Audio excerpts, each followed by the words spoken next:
Hello there, the miniOrange Bitbucket SAML SSO and SCIM Provisioning apps are now one powerful package. With one license, you can now access the functionalities of both apps. Watch the video to see the sleek new UI in action.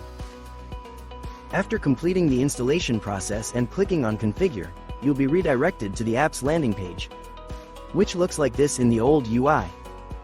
Let's take a look at the landing page in the updated UI.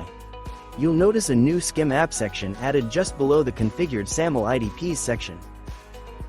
Moving on, the configured IdPs section along with its related settings and functions was previously located on the left-hand side, as highlighted. To access this section now in the new layout, click the Edit button for the corresponding IdP. You'll notice that the section now appears at the top, while everything else remains unchanged.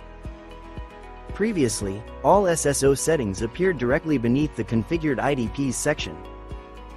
Now they are grouped under the SSO Settings Collapsible tab on the left side of the landing page, as shown in the highlighted area on the screen. Earlier, the Certificates tab was placed right below the SSO Settings section, which has now been shifted into the SSO Settings tab. In the earlier layout, the area below the Certificates tab housed all support and knowledge base resources. Now in the new layout, these are now located under the Tools and Support Collapsible tab on the left side of the landing page. In the earlier interface, Header Authentication was positioned in the top left section and is now available within the SSO Settings tab.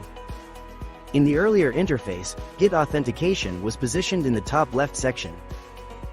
Now in the new layout, these are now located under the SSO Settings Collapsible tab on the left side of the landing page.